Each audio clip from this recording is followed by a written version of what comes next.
What up, what up? Welcome to another hot episode of Pop Radio. My name is Miss Cosmo, as I am every single week. Indeed. And I roll with my main man, Moochie for one baby. Moochie for one baby. Please say the baby. I'm going to find a winter name to go by. Oh, really? I'm a different person in winter. Again, I know I started getting lapped this episode, but now I want you to help me accountable for it. Okay. I don't want to be Moochie for one baby. I'm going to have something ice cold, Sub-Zero Moochie. Sub-Zero? Something. Or maybe are you, I don't know, maybe. Am I what? Huh? The teddy bear of winter or something. Not a teddy bear. Do I look like a teddy bear? Hey, man. So we have a guest with us today. Well, thank you for acknowledging me. I mean, we're going to go over about Sipo and winter for a whole hour if I didn't switch, you know? Yes, we do have an awesome guest with us today. We do have the one and only Senzo Vilagazi, a.k.a. Kwesta. How you doing? I'm good, man. I'm chilling. I'm out here. Good to be here. Been a long time coming. Yes. I don't know why it took so long. I think some of it is my fault, but you're not going to talk about that on the air. I mean, it's part and parcel mine, and it's also part and parcel yours. But we're here now. We're fixing it. We're making sure that things are happening. Let's do it. Yeah, man. I think we're in podcast. When you're saying that it's been a long time coming, South Africa at its, I guess, peak. When it comes to content, you know what I'm saying? Everybody wants to talk to somebody. Yeah. Everybody's got somebody on the couch, which and for the most part is a good thing, you know what I'm saying? Because people want to hear from people that they love and find interesting, such as yourself. What content do you consume outside of like online content? Let's forget movies and television and music, of course. It's just the funny stuff, bro. Like if I run into some funny shit and I press and like I keep going up and keep scrolling and finding other funny accounts. Really like silly idiots or news bloopers type things. You know, I don't necessarily consume the political side of everything or people's serious views. You know, I want to have fun if I'm ever on my phone. You know, I want to enjoy it and kind of have a laugh or five. All right, so you're the guy that's online the for funny the jokes. Stuff. Yeah, I'm online for the jokes. You know, some of them are corny, but you know, I feel like there's so much going on. You know, it's okay to laugh every now and then, and there's very few things to laugh about. So when I find them, I kind of lock in and go, yo, it's lach. Do you find yourself like zoning in on dad jokes? Because you're in heavy dad mode now. Yo, I'm also heavy on dad jokes. I'm the dad jokes dad. Are you the guy now? I'm the dad jokes dad. It's like I don't even know when not to use it anymore. What? Like I'd be having dinner with friends and there I go, and I can't stop. It's like every time something comes up, I gotta come through with a dad joke or something, you know. And it's half the time when I go home and I go to sleep and I'm like, I must be boring company. Please, like, come on, bro. Why do they still phone me? They still invite me to these dinners. I don't get it. Do you have somebody that you share a lot of jokes and content with? Somebody who understands your comedy will be like, I know Questa's going to love this shit. Not really. A lot of them happen in the bus. You see, if we're going to a gig or whatever, some of the band members, you know, we kind of share a lot of these very idiotic jokes. You know, it's like, I know only a certain people will laugh at this. It's like there's things that I go, I'm not gonna show this person because I was about to say you're going to irritate your wife. Let me tell you, my wife hates it, right? Because I'm like, and I be laughing so hard, and I'm the only one who saw the thing, and she then, you know, her curiosity gets, you know, scratched a little bit, that itch. They're like, yeah, man, you know, and I'm like, look at this, and then she looks at it and doesn't laugh, and that makes me crack up even more, right? I'm like, you don't get it, and she's like, I get it, it's just not funny. And I'm like, you know, it's we're not the same person. You know? Then we kind of have to, you know, concede with that as funny. But I'm really pretty much a very okay and content sort of have accepted it. Yes. I'm an idiot. I'm waiting for you to also kind of show the world that side of you. So are you getting ready to like record some TikTok trending challenges? Maybe you're gonna get on your Oskido and give us a wig nyana. It's not happening. That's not happening. Come on. Well, that the wigs part is not happening. Okay. Shout out to the Grotman, but I'm gonna get Kogi week. I'm gonna get Kogi week. But I don't know, man. It just depends. It's like for me, it's really, because it has to be, there's some things I have to keep to myself, and then there's some things that I hate sort of having to be completely out there, but then maybe that's too deep also. But I've been told that I'm pretty funny if I do like 2 jokes. Right? That's your cap. That's it. That's it. It's like, yo, we laughed at the 2 jokes, but then I'll go for like 93, right? And fail dismally with the other 91, you know. But yeah, I mean, I'm okay with that now. Like, I'm so content. It's like if I ever do pick up my phone and do something stupid, you know, it'll really be coming from me. It won't be coming from, yo, let's create this TikTok craze or this, that, and the third. It'll really be my stupid self that Vele lives in the house, you know, because I'm pretty dumb, and it won't be for the sake of the platform. It'll be because I'm just feeling stupid and I had a phone with a camera. Now I know that you mentioned that you try and stay away, or you don't really consume too much of the serious stuff or the political stuff that's happening, especially online perhaps. Politically, I don't mean the politics of the country. I just mean, you know, I'm a political. No, he did it first. No, it was this guy. No, hip hop started here. You know, those kind of conversations. Right. Yeah, industry politics. Yeah, Get involved with that. Do you find yourself sometimes going to be like, I would say something, but I don't think these niggas would consume it well coming from me, or they'll be like, and then Kwesta today. Of course, honestly, I do think about it and I go, shit, I've been quiet for so long. If I do say something, it's gonna be like, it's gonna hit people, you know. And then man, doesn't get keep on, you know what I'm saying? I do think about that, but that's not why I don't say shit. I don't say shit because it doesn't matter whether you say shit or not. Like, the pot is so full of just shit being said. It's very tough to find the shit that matters or should matter or that will hit or that should be that should make some sort of a difference, or, you know, engage people in a positive way, because the pot's just full of just people who can say shit, because the platform is for everyone and it's free. You know what I mean? So you can say some shit that is like, you know, it's like you really thought about this and this is how you genuinely feel, you know, but when you put it in that pot, that stew is also mixed with, I go to stool. Or I got that in. Yeah, you know, it's like awkward. Some other dumb shit that is mixed in that serious conversation, that it's hard to find a platform for those serious conversations, you know, that I'm not against. It's just that I'd rather laugh at the stupid shit and think or try and act upon the serious shit that I think about. So because we're so consumed with a lot of like content online, as you're mentioning, there's different types of stuff. There's a very funny stuff, there's a political stuff, there's the serious stuff, there's also just like, you know, the stuff where you're just like, what the hell is happening here?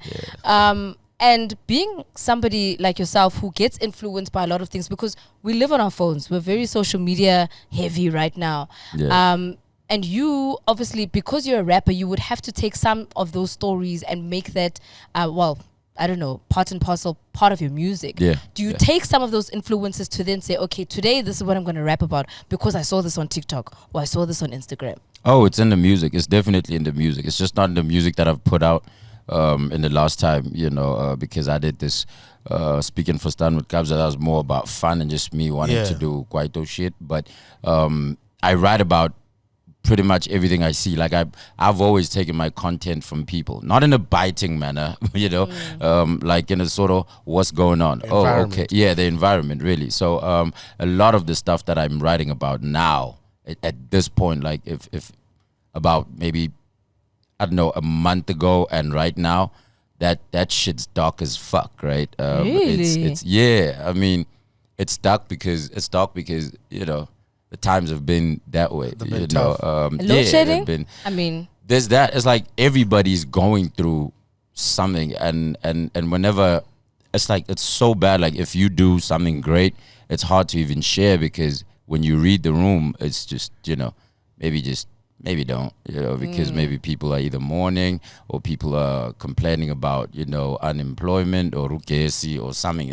When you read the room, it's like, you'll be the only one with that good news, you know, to share, and it kind of almost comes off as you know. Absolutely. So you're saying you're gonna hold back with your good news just because people are in a bit of a somber mood, when that could actually shed a light on some certain things? No, I'm saying I don't have a lot of good news myself. Okay, I get you. You know, but I'm saying it's like that's like how one would approach it. Like, there's so much of it. It's like the room is just full of the dark stuff, and I do think we need some of the colorful stuff to come into the room and kind of, you know, help us accept that some of the realities are unchangeable. You know, deaths of people is something you can't change. You know, you go through that and you grieve and you try your best, but you try put color in your life still, and you try move forward with that.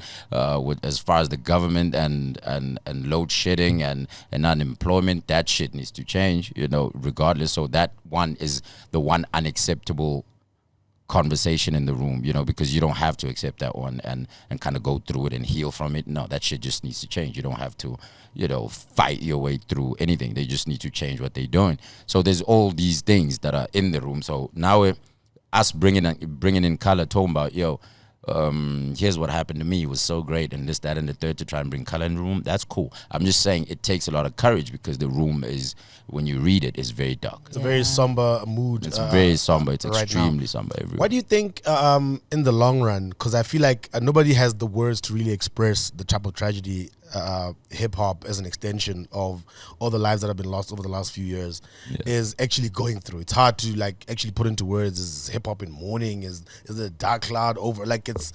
I feel like it's very difficult for people to, outside of the fact that we know that it's just not a great time. Yeah, you know what I'm saying. What do you think in the immediate long run? Like, what the industry kind of needs to heal collectively, because the individual healing is for family and friends, but as an industry, on all the people that we've lost recently, and of course we know that the list is very, very long. What do you think is not a solution, but what do you think the industry itself needs? Does it need more people to come together? Do we need let's save the world moment? Like, do you think there's one big thing that needs to happen, or small things that can kind of assist people in kind of moving? Shit, that's heavy. That's quite heavy. But I mean, if look at it like this, right? The people we're losing are the people that bring people together, right? Be it in the industry or in, you know, the public that consume the music or the content that people put out. We've lost some people that bring people together, so it becomes sort of tough to come together without these people that will bring us together, you know. So I think it's more so the collective thing has always been a debt that we have to ourselves. Maybe I'll talk on the industry of hip hop or the industry of music, that we always talk about as this thing that, yo, we all need to hold hands and sing Kumbaya. But now there's actual reasons, you know, to actually do that. It's not like some PR run. It's like, you know, our friends, our colleagues, our peers are, you know, dying, you know, in front of us, and people are losing people they love, you know, whether they love them from a distance or family members are losing them, you know. It's now then more important to come together. But I think it's more so the individual or smaller things that we do with ourselves, you know, the where you know, who you with, and what are you around, what's the environment, you know. Creating more positive environments for us is probably safer than just being, yo, I'm out here and I'm just going to F shit up, you know. And it just creates a safer environment for life, for preservation of life, you know, just to be able to breathe and live. I think it's been, especially with hip hop, it's always been like, yo, there was always something to go against, you know. So we all had that, yeah, last, you know, everywhere we went, regardless of the booking is like, you know, 20,000 DJs and just one Kwesta there. You know, the attitude was that of that is to go against something. And I think that then creates a sort of mentality of F everything, I'm here, I'm me, and I'm gonna do that, which is dope and positive, because that's what you need to uplift yourself in this, that, and the third. But then when we start, it almost goes away from the safety part of it, because you have to take care of whatever it is that you're pushing so hard for, and I think your environment is important to that. I think who you surround yourself with is important to that. Where you are seen is important to that. Where you go and why, you know. Those things are not to say, yo, I'm too exclusive to go to this, that, and a place, but it's to say you have to ask questions like, is that a safe place for me to go? Even as a general person, like, so those small little things when we're not in the Kumbaya sector, because we could make, if we make the songs about our friends and our loved ones that are gone, and we all come together as an industry, it's great. It shows that thing. But I've been a part of that, and when everybody goes home, everybody forgets. Yeah. Right? It's just, you carry on with your life, and you go home, there's just bills and this, that, and you still need to do what you need to do. So that thing almost becomes forgotten and just something that was left there like a verse of some sorts in a song. So I'm not sure about the solution, my dog, to tell you the truth, but I think the more we think about ourselves, not in a selfish manner, but in a safer manner,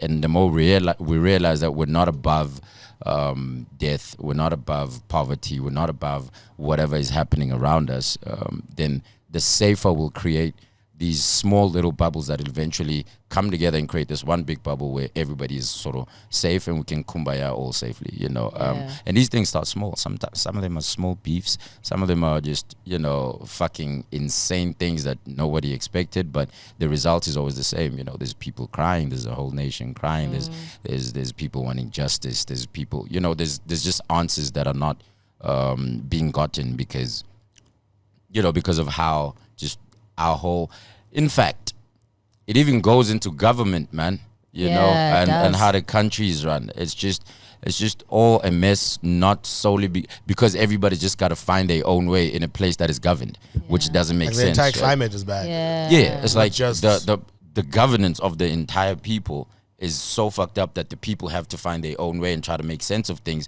And obviously you're going to, niggas will go crazy. People will make bad decisions. People will make bad decisions, but they're making those decisions because they're thinking, this is what I need to do because it's wild out there. You know what I'm saying? Hey, man, it's a crazy world we live in. But one thing also just, just to kind of still touch on this conversation is it makes people remember and kind of think about, oh, man, we don't realize how much time we have with people until they're gone.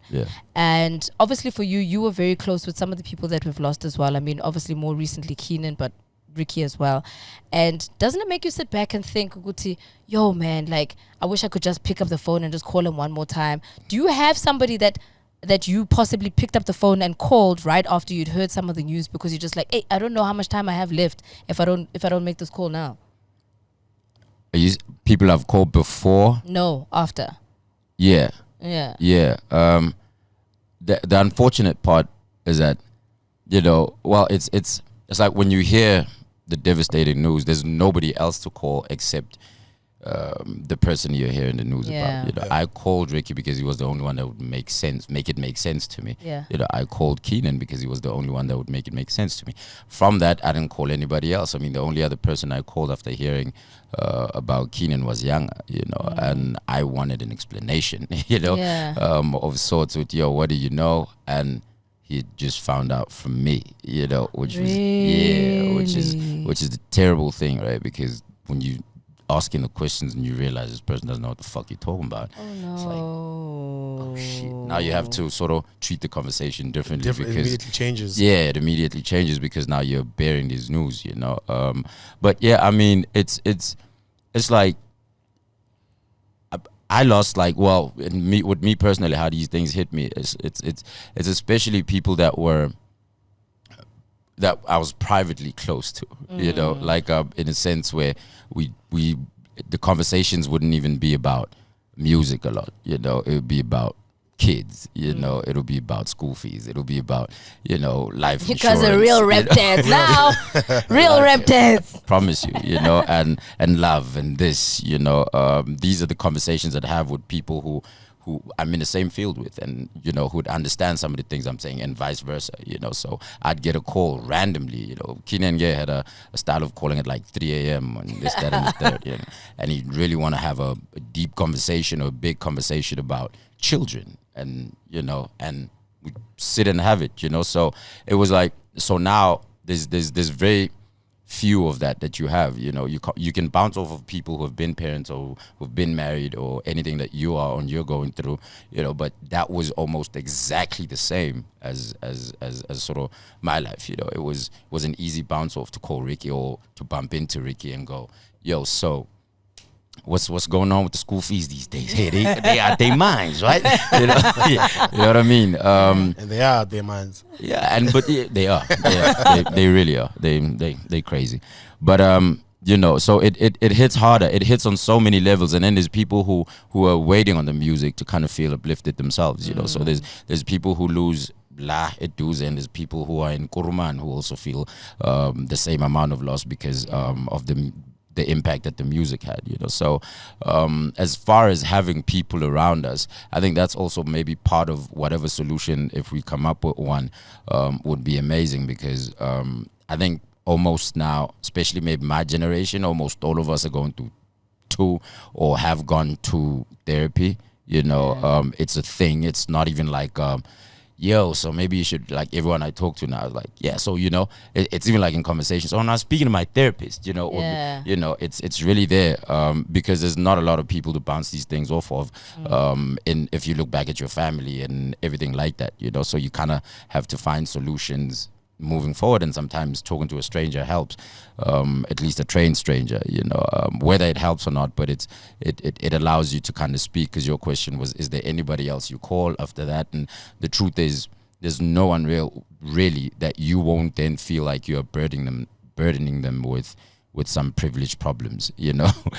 If I call my known aunt Sontweni about what I'm going through, she's going to tell me, Ish, yazi Themba Keranga last week, you know. So now it's like you're coming with some privileged problems, you know. So it's tough to find that. But I mean, what we're doing, at least with some of the guys I know, is that I see, and we're not doing it like or whatever, but I see a lot of us are at least talking to someone in one way or another, you know, I like which that. is cool. I like that. Cool. It's important, especially for black men in South Africa, because I don't think the conversation has had a lot about how you guys aren't able to get vulnerable about certain things. So I appreciate the fact that you guys all know that you're all speaking to someone and getting some sort of help, as opposed to perpetuating the problem or letting the hurt fester. Yeah, you know? And it's also because, I mean, how we came up is like, it was very tough to have these conversations. More cooler. You don't have these things. Yo, you need to let out, and yo, the family doesn't allow you to speak, or, you know. And I'm not dogging the families out there. We come from some of the most wonderful, loving families, but also the dynamics were different. So now when the environment changes, when the whole world changes, the family should change with you, and the solutions should change with the newer generation. But that handover of new solutions has always been tough or non-existent. So these new things, I'm sure therapy is a very old profession, but it's now. It's not something you get ashamed about doing. You know, you just go, so I was with my therapist. Oh, I can't make it. I got this hour that I need to, you know what I mean? So this is us finding solutions, you know, bit by bit, you know. I'm staying with the notion of growth and, you know what I'm saying, learning from our past mistakes and generally just moving forward, I guess, you know what I'm saying? Because life has its own ups and downs, but we have to keep somehow moving just forward. have to keep moving. We have to keep whichever challenge that you face, whether it's the school fees that they want, or the it can't always be night. Whether it's the morning, absolutely. So, in terms of like yourself personally now, what has been some of the biggest lesson for you to be able to like shake off the fact that, you know, you went through a lot of motions as a younger artist. Now you've changed, not just as an artist. You're a father, you're a husband. So in many aspects, you have to move differently, and you have to take care of yourself first. You know what I'm saying? So that yourself can take care of your people immediately. What has been some of the biggest lesson that you've learned that you like, there's definitely, I can't repeat this shit. You know what I'm saying? As I move forward into a more mature maybe phase of my life as an artist now, and we're talking about Kwesta the artist, Kwesta the businessman. It's sort of not making everything, you know, like a theory of sorts, like making things practical, you know, because there's always like, in bars or whatever, you know, hip hop is like a sport that's from the mafia, what, so they'll quote whatever the mafia says and whatever Tony Montana has said in a joint, you know, in a line in a movie and what, and it's normally all about family, niggas, blah blah blah blah. But it's always in theory, right? So what you do, or what I did at least, in parts of my lessons, is that you try and say you could do things, but practically it's like almost impossible. Like trying to be and stay with everyone, like sort of say, let's all go, right? And sometimes that road is just yours. You know what I mean? And sometimes people have different roads, but now when you force the idea of, yo, we could do this and we could do this song, and then there's things that are created and expectations that are created off of that you didn't foresee, right? Because it was a theory to you. It wasn't something that could be done practically. You know, it's like right now, what is important to me, one big lesson is that it's like, to me, it's fuck what you think about a verse, fuck what you think about the album, fuck what you think about anything else. I'm really gonna make more time. I'm not gonna put in more time to try and impress you and your ear anymore, at least. But I'm gonna go home, you know, and spend time with the kids and spend time with the family and do all those things, because that has become what is more important to me and has always been. But in theory, I thought I could, you know, at least give the same amount to both, and I can't, and I won't, and I refuse to right now, you know, because when it so happens that one leaves, people, and I'm not saying this in like a very messed up way or whatever, but there'll always be the songs, right? There'll always be like, you can play, and there's a memory that you have of seeing a Kwesta and this, that, and the third. I want, even if you have one or two or three, depending on how much you've seen, how many times you've seen the artist, I want those memories to be quadrupled by a million by my children, right? Who have more memories of me being around, and my family has more memories of me being around than you know, how many times I've hit that hot concert or closed off that show. And this, so I'm deliberately going, I can't make it, I'm going to fetch my kids at school. You know, I can't make it, I'm going to take my kids to school. I can't make it, I'm just hanging with them, right? And half of these things are work. And as much as I appreciate work and I love the work and I'm blessed to still have some work happening, you know, I'm more blessed by whatever it is that I'm leaving at home, you know, as much as I have to provide. And I've been sort of fortunate also that what my career is built around is sort of just been 90% just music, right? So a lot of people don't feel like, or at least I've kind of put out the message that I owe people just music, you know. Myself, me, I kind of almost want to now belong to just my people immediately, you know, and that's a very blatant thing that I'm trying to do, to be very practical about that, because that's a doable thing. It's just that a lot of people don't want to do it because, but if I don't do the work stuff, then I can't provide for the family. I was about to ask that, right, and that's a real thing. That's a real thing you do, and you try and balance. But if whatever scale, because you'll create the scale, you know, if you want a 50-50 situation, you can create that. If you want to work more than you're home, you can create that. If you want to be home more than work, so I think each individual should have their own. There's no sort of, you know, generic thing with regards to that. And mine is definitely tipping more the family than it does the work, you know. Also because I've done this for 16 years, so maybe that is also what is the cause of that. It's like, you know, if I was 3 years in, then I'd be like, you know, I gotta go get him, you know. So right now, with also the fear of how long we're living or not living, then what I want to leave the most, what I want left, if God forbid I'm to, you know, go soon, I want to leave more for my children or my family than the legacy of whatever was created, right? Because I appreciate that, and I appreciate especially the people, because I've always felt like I've been like that one guy in that little corner that never said too much, but then someone said, yo man, that guy might be dope, and everybody started looking. So that attention, whatever attention I got, I owe to the people that gave me love and support. So this is in no way a lack of gratitude for anything that has happened for me. It's just that, you know, like you were saying earlier, I got to put me first sometimes. I gave a lot of my life to the game, you know. Like I said, I've been here 16 years. My daughter is 10, you know. So I was 6 years of the game. I was 10 years of the game. I was a dad, or an artist with a child, you know. I want to use now these, whatever time we have left as dad, right, who happens to be an artist, you know, not the other way around. And being a girl dad, you know, obviously that puts on a lot of pressure, because you have to think a little bit further, because girls are far more sensitive.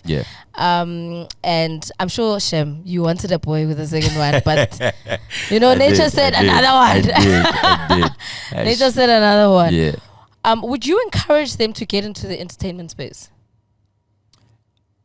I'd encourage them to be at what they're best at, so I'd have a very honest conversation with them. If they want to get into it, I'd say sing.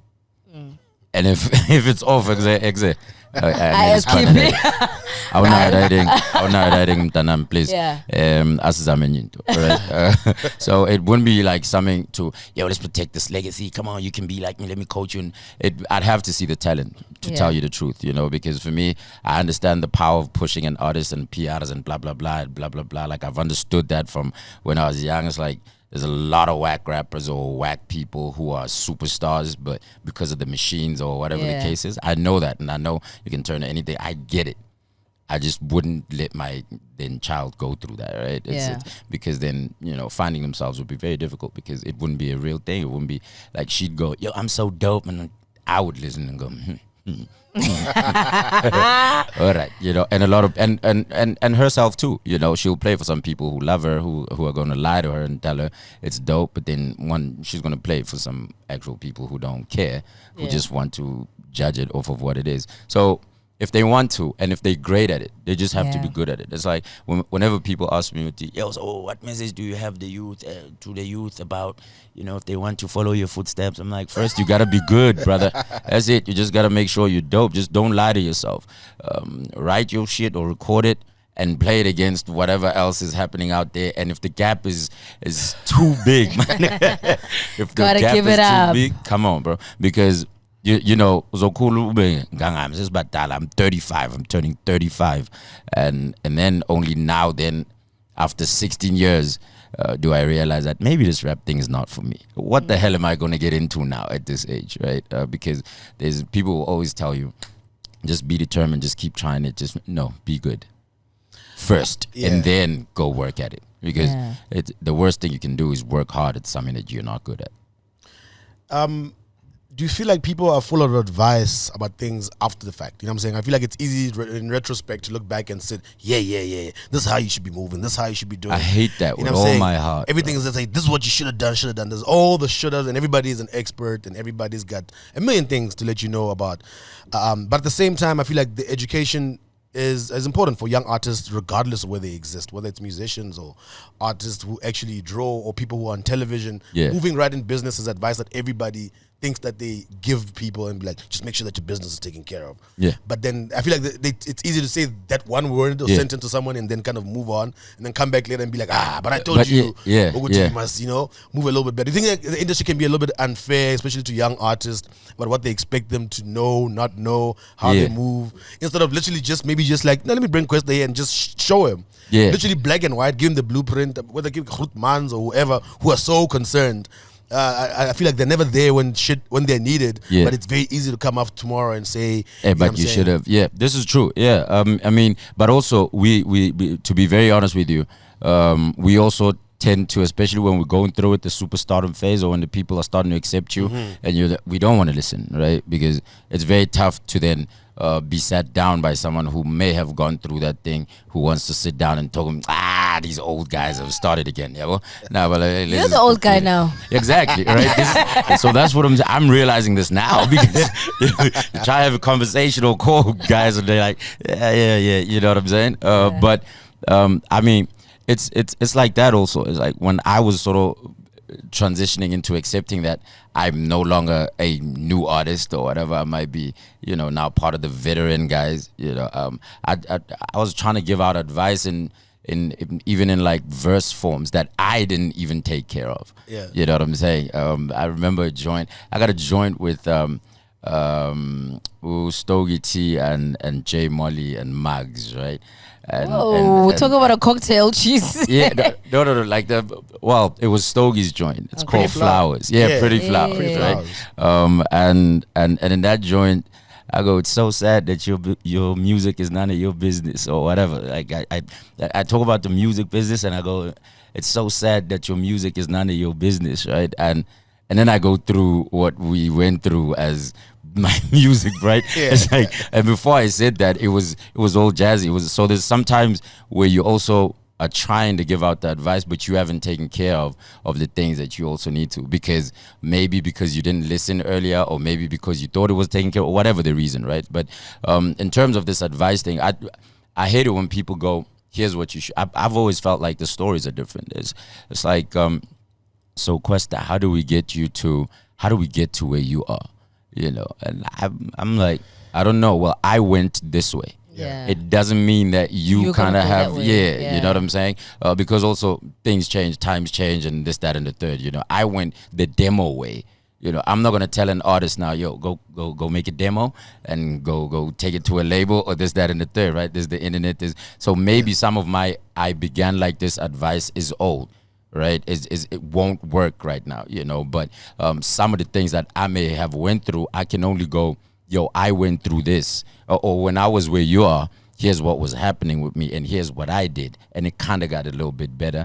Maybe you could try that out, if you want, right? Because we also don't want the same outcome, right? People may go, I want to be, but they generally want to be better, right? And a lot of the guys that are given advice, sometimes maybe the guys who get the advice kind of feel, this guy doesn't want me to beat him. This is why he's telling me that, don't. Yeah, he's like he wants. I think it's competitive. He wants now. me to kind of go up, but not surpass wherever he peaked. You know what I'm saying? And that's really then where information is important and things like that. You know, but information of experience and information of practical ways to do things are not the same thing. Yeah. You know what I mean? My parents can give me advice on many things, but the world's so different from when they were my age. Up. That's right? true. That's so true. It's very different. So I think also we kind of have to be sensitive to how we talk to maybe the younger generation about, because we can't force ourselves on you know, you can't do that, because you know they're not really trying to be you, they're trying to be better than you. And if you just tell them the story, the full thing with except that you may not have advice for something. You know, a lot of people don't want to do that. That's difficult for people to do. Angazi ngifike iyangishaya I don't know. angazi foko angazi nick I just keep it moving. angazi boy uthi mawuse England mele angiyazi that ngiyazi. So how do you approach the O2? Do we boy angicave that, you know what I mean? So there's that, but we don't want that, because we also want to be seen as, you know, as knowledgeable. I dropped some jewels on the boy. You understand what I'm saying? So sometimes it's cool to just, and I actually just realized that as I'm talking. I'm like, sometimes you just need to go, yo, bro, you're doing good. I guess we're living in an ever-changing world. Yeah. Sometimes it's very, like I said, people like to talk a lot after the fact. Yeah, this is what your point was, right? My whole point is that errors and things constantly change. Yeah. So the art of giving advice is like, it's very... It's very specific to a person and an era. You know what I'm saying? So certain things are in black and white. Like maybe if you are a guy who's got that business sense about something, you can give someone practical business advice. Yes. And be like, okay, sign this is what. Make sure this is there. Make sure that these papers are like this. Make sure the direction and things like that. Then you can decide, and you can ask for advice for that. But whoever you get it from has to be very honest with you, and some of that honesty he needs to also acknowledge that he might not know shit about it. That's it. For someone who's obviously been in, I mean, you've told us you've been in the game for about 16 years. Exactly, 16 years. Exactly. Yeah, it's like the perfect verse, ain't it? It's I was insane. actually about to get into that. Are we gonna get like I was about to ask that, actually, because you've been in the game for so long, 16 years, you've dropped a lot of verses, you've dropped a lot of bars. Yeah. And some say that obviously hip hop is a competitive sport, and most times you compete with yourself. Yeah. Which do you think is your most competitive verse? I don't remember all the verses. I won't lie to you. I promise you this, truthfully speaking, There's nothing that stands out about 3 weeks ago, I heard a verse that I'd done right about in 2007 or something, in some song with guys that I hadn't seen since then until now, and they played me that joint, and that shit was fire. That shit was fire. I was like, jeez, what the hell was I on here? You understand? So it's very tough to do that. But I don't know. It'd be very tough to do that. How I do this writing thing is like I normally let the beat kind of, you know. So I've gone through many sort of styles of beats and of approach to songs, right? There's like the boom bap stuff. I did like the song is about nothing, but when you press play, all you're gonna hear is just punchlines everywhere, right? Not really topical in any way, shape, or form. That's how I started out, right? And everything had to have a punchline because Pro Kid said, I can't even finish a verse without a punchline. It's like, fuck backstabbing. Mina ngizokwazi 99. So that I can't even finish a verse without a punchline was my my mantra. Yeah, I was like, yo, pause the beat moment. It's just just everything. Yeah, I used to do that. It was literally the first joint I ever put out, or that was ever out or heard by people who weren't my friends, was Sharp Fede, right? Which was, I loved that song. Literally just punchlines the whole. I didn't know how to perform also, but it kind of helped me because whenever the beat dropped, then the punchline would go, and it seems like I'm killing the performance. Right? But that would happen every 4 lines. So for line 1, 2, 3, and then the 4th line is a punchline, right? Or and everything else is like a setup to that punchline. Yeah. So in the 3 lines that are set up, I'm scared as hell, and I'm just thinking, yo, I hope they get the 4th line, So I used to look away. Like, it's like, and I'm looking away, and I'm until the punchline. Then I look back and I go, and they go, wow, and I go, oh, I'm killing them tonight, right? And then as you grow, you kind of go, no, you have to interact with people. You have to kind of put on a show, and I remember Sugar Smacks kind of pointed that out to me, like, yeah, I mean, the stuff's dope because it's punchlines, but I'll perform it, dog. You just, he kind of put me on. Heavy. Yeah, he said, yo, dog, just, you seem scared, of the thing. He said, yo, just hold it. It's your stage. I mean, and before Sugar Smacks said something like that, somebody had said to me, these people don't know you. For all they know, you're crazy. You're out of your mind. So just wherever this thing takes you, just go with it. Just if the beat says you must do a backflip on stage, just do the damn thing, because there's none for them to expect from you about Tavi, And so I started getting into that and started getting confidence in this, that, and the third. But yeah, I mean, it's very tough for me to find what was my most impactful. Would you still be able to perform Sharp Fede today? Yeah. So that's the one old song you still remember. Yeah, all the others are. I remember a lot of them. Not to lie to you, because it was like you asking me which one was the most impactful. I know Boom Shaka. I still throw in Boom Shakalaka in the set every now and then when I do some of my throwback things. So Boom Shakalaka I know from it's like the back of my hand. Sharp Fede I may mess around with a line or two, but I know that one too. I just don't know which one was the most impactful, or the most, what your question was. I don't know, but I have some of my favorites. I just don't know if they're everybody else's favorite. What are some of your favorites? Sharp Fede. The whole song. The Sharp Fede, the Boom Shakalaka thing. Also, that I think is quite the joint, because at first when I did it before X jumped on, I thought, yo, you killed that thing, and then X jumped on, and I thought, geez. Maybe you gotta go back to the booth. Gotta fix it up. But with time, and when time goes, it's like, oh no, but they age really well, right? In terms of verses and what's been spoken about. And I go, which is why I also, fuck with X so much, is because I knew I wanted him, but I knew that he was gonna go, hard, and that was the point of the whole thing. So Sharp Fede is also up there with my favorites. I have a few, man. I dropped the verse for a Kenyan artist. I remember now. She's female. She had that joint with AK and Pretty Ugly. I'll tell you now, man.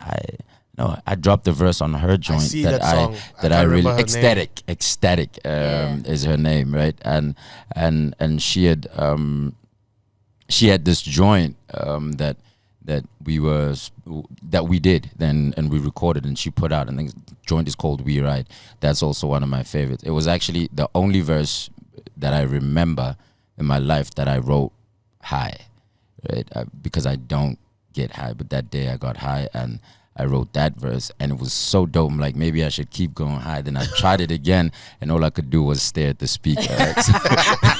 So I stopped smoking. I was like, that's stupid. This is not working for me. It's not working for me. This thing is not for me. But yeah, I mean, I have a couple verses that I like, and it's so dope that I'm at my 16th year. Maybe that's what I need to do, right? Just go back and collect. Bars. And collect. Well, I am doing that, right? I am doing that. Hey, Repsipo in the building. Let me tell you. You can call me for a feature. That's the best bar Sipo's ever dropped. You're not gonna get anything after that. So what I'm up to right now, I was just saying that maybe I should collect them and just put them out so people can know them. Yeah. I'm up to exactly that, right? I'm doing a show at Carnival City on the 12th of August. It's the 16th bar, right? Which is pretty much a celebration of just me after your having birthday? been here. Yeah, literally a day after my birthday. And Shout out Leo gang. and yes, sir. It's a yes, few days sir. after my birthday too. Say, you know. August 9th in the house. Yes, sir. Okay, guys. It's Leo energy. You wouldn't understand. Sure, bro. So yeah, so that's what I'm doing in terms of that, just to celebrate having been here for 16 years. And I was just saying maybe we should go back to some of people's favorite 16s and kind of put them together, right? So it's really just a documentation of all the music that I've been putting out for the past 16 years, you know, be it features and everything. So it's gonna be big. It's like I've never really done a show that was centered around me, you know, and not really just the name being in a concert with a lineup of like 1,000 artists, you know, just really just centered around Kwesta. And that's what I want to do, because I mean 16 years is something to celebrate, you know. And also I just thought timing is incredible, because it's like it's the perfect verse, you know. If my life was written in a certain way, I'd love it if it was a hip hop verse, and seemingly this is what's happening to my life. So yeah, that's what I'm doing at Carnival City. And you know, I'll be performing everything that I can think of that is worth a performance, you know. The set's probably gonna be like 2.5 hours. That's you know, dope. it's gonna be pretty insane. And yeah, and that's pretty much the big thing that I'm doing. It's like a legacy thing. Also, it's just, you know, there's not a lot of things that you can do differently after 16 years, right? But when you do get to 16 years, it's like, wait, that's different, right? It's because that alone is like Getting to 16. It's insane, right? And it's not something I want to take lightly. So that's So big, dope. man. That's big. It's really something that's close to me that I really want to see succeed. So yeah, when the tickets come out, people must just go get them out there. We at Carnival City, 12th of August. Back to the east. The 16th bar. That's where I'm from, right? Yeah. I mean, come on, just go back home. If we're staying with performances off the back of what Ms. Cosmo asked you about some of your memorable verses, maybe what are some of your memorable performances, like stages that you've rocked that you look back on even to this day, like, man, I remember that party or that spot, or I remember a day when things just went brazy, more than usual. I found a YouTube clip of me performing at, I think it was Mayor Fitzgerald Square. A long time ago. I think it was 2008 or 2007 or something like that. And I was doing like a flip of, I forget the artist, but his song was "This Is Why I'm Hot." This is why I'm hot, right? And I did like a whole flip of that. No, that's not Jaquan. No. What did Jaquan do? Mims. Yeah, it was New York Mims. dude. Yeah. And I did like a whole flip to that. That was, no, I'm not hot. No, I'm not hot. I'm the coolest dude alive, right? And it was like punchline field type of thing. It was like one of the first shows where I felt like, oh, you killed that one, right? Like, you killed that one. And I had a friend of mine who started this whole thing with, who was the first guy to ever record me in any way, shape, or form, Udona. And he was like my hype man at the time, you know, until he retired. He literally retired. Once I went to him and I went, yo, so Slick just called. We got a show that let's quickly go. Like, boy, hey. I ain't got jail. Literally retired on me, like on the job. I'm like, yo, let's go. Like, I think I'm done. I think this. No 2 weeks notice. This is not happening. It didn't lead up to anything. I didn't get a notice. It was really very immediate, you know. But yeah, that was one of the first ones. And I mean, as you grow, there becomes a lot of them, right? Where I remember, again, when I was still, because how I started this was Slicker and Sugar Smacks would kind of take me on the road for day bookings, and I'd kind of just, you know, get a little shine here and there, you know. I remember I went to Rustenburg one time, either Rustenburg or Mafikeng, right? And it was the first time I go to like a full-on non-Zulu sort of spot, and I'm predominantly a Zulu rapper, right? And I thought, oh, this one's going to be tough, right? Because they're not going to hear anything. And when I killed that too, I mean, I'd get like, 10-minute slot from a maybe 40-minute performance, right? That was generally Slicker's performance or Sugar Smacks' performance, right? And when I killed in that 10, it was amazing. But some of the bigger ones, I mean, I think I was one of the first, if not the first, to perform at the Opikopi stage, main stage. Yes, I remember that. I was there. That was pretty insane, I right? remember. That was actually a really dope performance. And we kind of closed off the entire thing. That it was like insane. it was like the headline type There we stuff, go. you know? Yeah, it wasn't like, and that's dope because it's like, different cultures, right? Yeah. It's like I mean, there's also been many sick performances at you know, places like Back to the City and things like that. But you know, those are rite of passage type things. Like you kind of have to go kill it at Back to the City and this, that, and the third. So those go without saying. But yeah, one that sticks out is probably the culture shock or thing of having to headline Opikopi was pretty insane, and many others, man. A lot of them, I won't lie to you, because I'm always literally in the moment.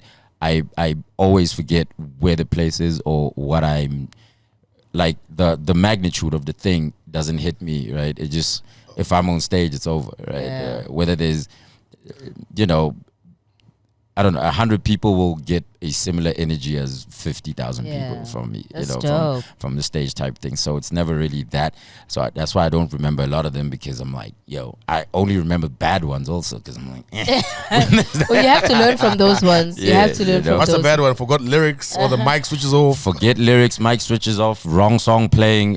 It's just, there's been many bad But then moments. it's awkward because like you're the one on stage and everyone's looking at you like, Yeah, and you also don't know what the hell's Yeah, going on, what's the right? hell, That's the yeah. worst ones is when you also don't know what the fuck, you know, it's like, and you've built it up. You kind of, they know where you're leading up to, you know, they know what joint should be next, and then wrong song plays, right? Because of something, you know, those ones are normally terrible, but you know, it's you always get it back because they probably they probably So fuck obviously with this long catalog, and I'm quite excited now for your show, because I'm hoping you're also going to bring some of your features yes, definitely on stage. definitely. Which of all of the features that you've had throughout your 16 years do you think is your favorite feature that you've had? Features in terms of songs I've been on or people who have been on my Either songs. or. Jeez, that's tough also, because I mean I do a lot of collaborations, you know. There must be one that stuck out where you sat there and you're just like, I love this guy's verse on this song because it just made me feel a certain way. Obviously X, right? Like I had mentioned with Boom Shakalaka, and him being literally top 3 my favorite this whole time. Yeah. And you know, there's the insane part of just having just the one joint with Casper, you know, on Good, you know, I love that verse, right? And to tell you the truth about that verse, at first I was like, okay, it's all right, you know. And then bumped it a couple times also, and I went, wait, it might be the best part of the joint. Right? So I love that verse. I think it's an incredible verse, right? Gave it the right sort of feel. And I have a lot, man. Having to rap with Stogie T was also pretty insane on that Pretty Flower thing. I have a lot in that, but I have favorite artists. So mentioning some of the favorite features, I don't want the favorite artists to kind of feel like, oh, but you know, we did that joint. Remember that joint? So you know what I'm going through right now for the show on the 12th? I'm going through everything that I'd ever done, right, in general, right, that I think would be worth performing, right? And I'm finding things from special requests, right, and just kind of sourcing everything and kind of putting it together. And some of the things I have to remember that I mean I didn't remember, and I only remember when I ran through them, right? I did a song with Kruna back in the day. I forgot about Kruna. No, right? Shout out to Kruna also. I did another one later on with him called Find a Way with the Soweto Gospel Choir, which till this day, maybe now second only to Eyes, but is what I feel is the best song I've ever made in terms of just how it came out and what I had in mind. Because songs, you think about the songs and you want them to turn out a certain way, and they get there about 80%, 85, 80. That one was the closest one to exactly how it was in my head and how it actually came out, right? So that's how I'm judging it off of. Not impact, not this, that, and the third, right?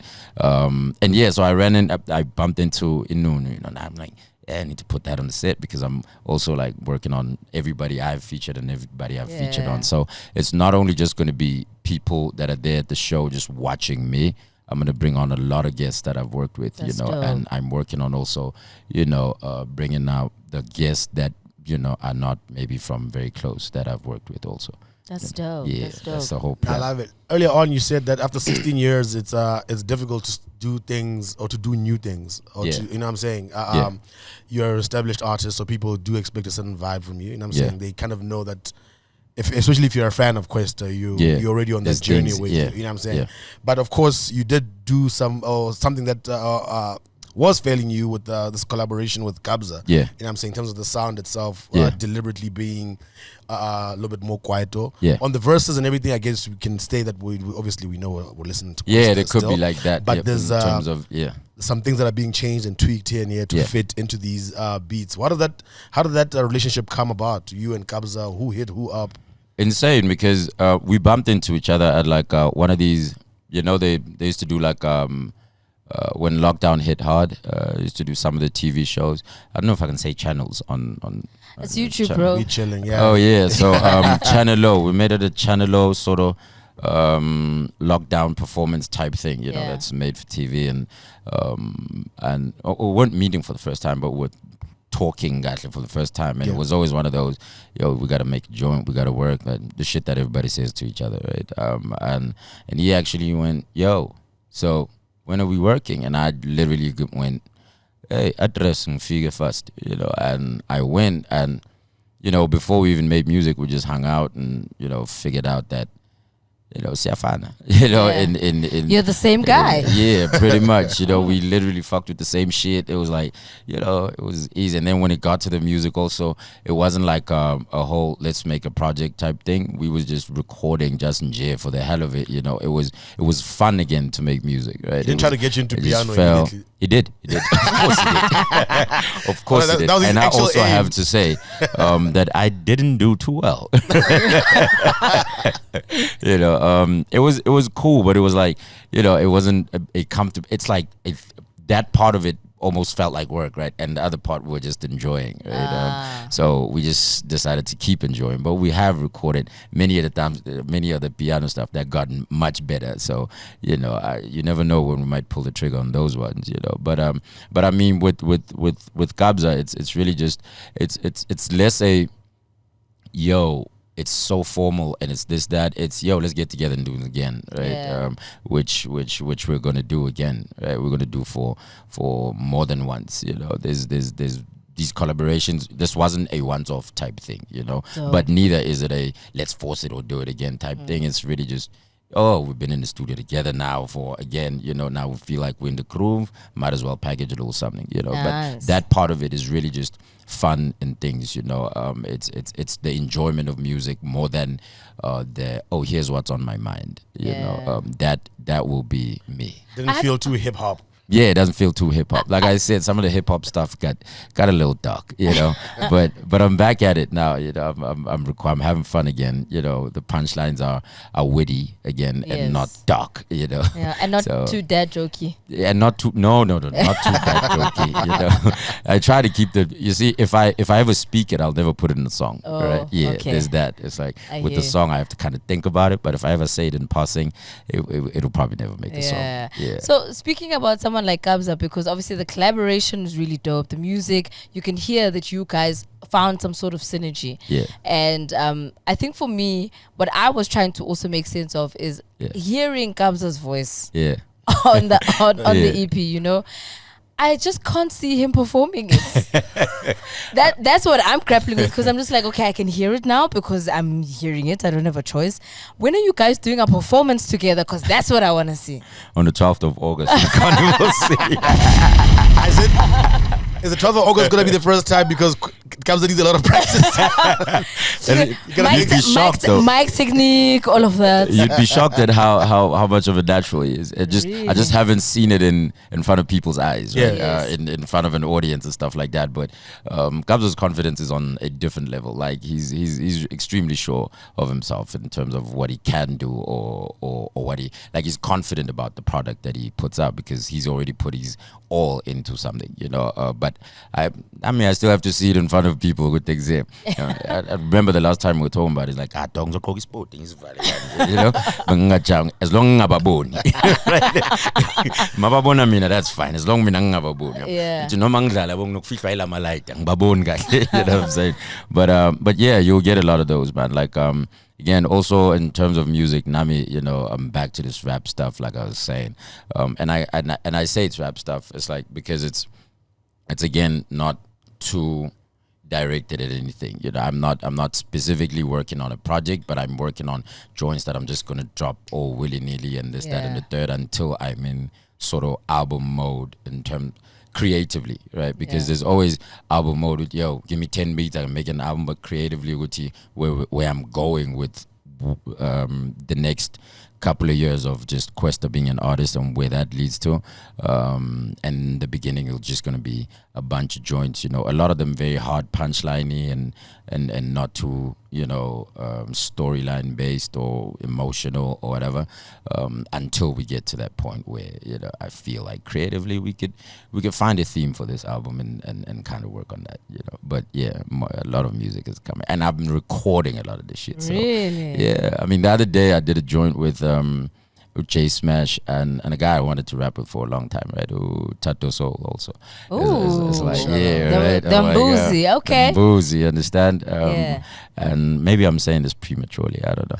Also has Youngster CPT on the joint, so that should be crazy, right? So there's that, and then there's the side where there's a rap joint. So you see what I'm saying? Tato Soul, Youngster CPT, Kwesta.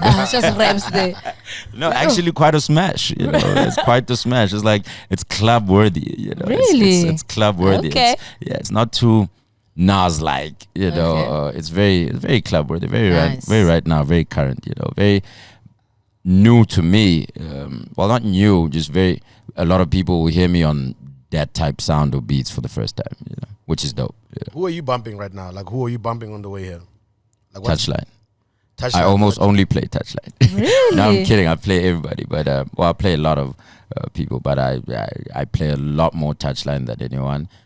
Like I was saying, I enjoy the Tato Soul stuff. I really love that. In fact, don't some of the lines like go over your head because they do. Like, they do because deep, the language, right? The and also, it's not even because it's not just Setswana, right? It's the dial. It's like, yo, what are you saying there? But when we're in the bus, I also have some Pretoria people in the bus, and I go, yo, so what's that about? Because also the flow has you in, and you get a couple things, and then you go, okay, but that line, that fourth one, what was that about? And what so you kind of need people to break that shit down. It's like listening to Maklera, right? You also kind of need a breakdown of that and go, yo. Because the Tariana, there's the lingo. There's the lingo that you didn't grow up around, and you kind of have to familiarize to find everything dope. And then sometimes the language doesn't matter, right? It's like that verse he has on "Como estás?" It doesn't fucking matter what he's saying, right? I don't it's care. The flow. When that thing comes on, but that's the beauty of also just art, But yeah, I'm literally just only bumping the South African guys more than the American guys. I don't like a lot of the American guys. I mean, you like your staple guys like a J. Cole, a Kendrick, a Drake, but I don't think there's been any new guy that I'm like, fascinated about, So, and then there's like guys here also who are now more in the leadership positions in the game, like a Reese and a Nasty, they always find themselves in my playlist. But I won't lie to you, nobody gets more airtime than Touchline. Yay! Talking about those international people and reaching international shows, there was some time back where you had made it to Sway's top 5 for his 5 Fingers of Death freestyle. Oh, yeah. I think that was 2017. Yeah, it was some time back. Yeah. And what was that? What was that for you? Because obviously to get that sort of recognition must have meant something for you. I was hoping you were gonna do like a big run and be like, yeah, Sway said, Sway has the answers. You ain't caught him. Like it's like I say, but if I'm just in the moment, and then everything else doesn't matter from that moment, right? So maybe that run should have been done by everyone that was around me, you know. I hear that was dope, man. I mean, we all kind of bump Sway, you know, especially for the freestyles and stuff like that. So first of all, just to be on, right, to know that you're gonna go on, you kind of, you know, that verse. I recorded that verse afterwards, right? I was preparing for that thing.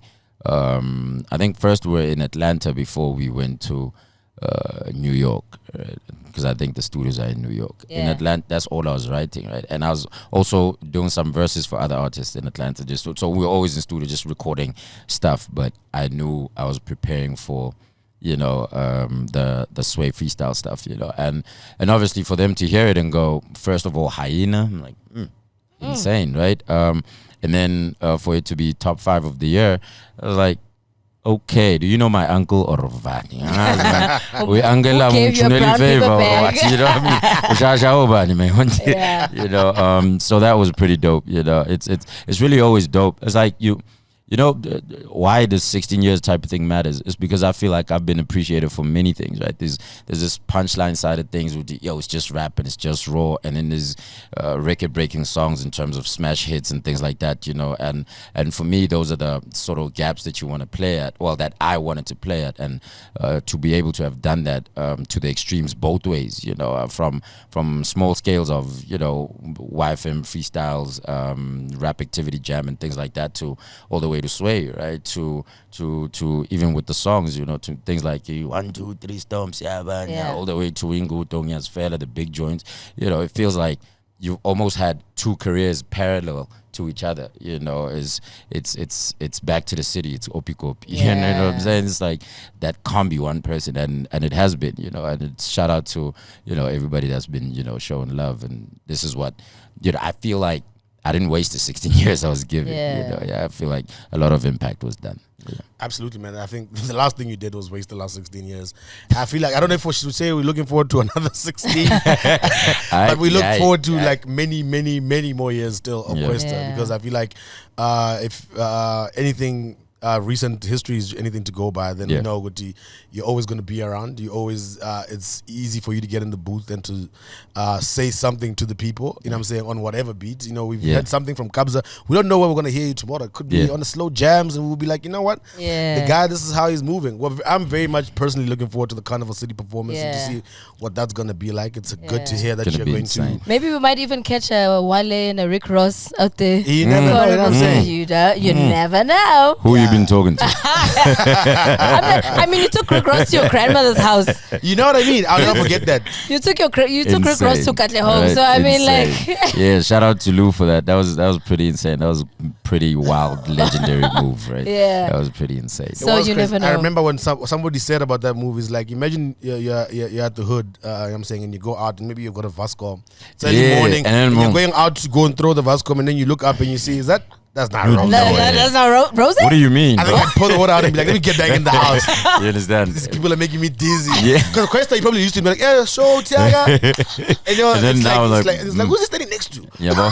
I'm sure he bodyguard or something. It must have been insane. But I think that was really the whole point, you know. It would have been probably cheaper to go the other side, but it was more impactful to do it this other way. And Impact was the whole thing. And shout out to, you know, in fact, the whole team. You know, Lou was our guy, you know, but shout out to everybody that worked on that thing. That was pretty insane.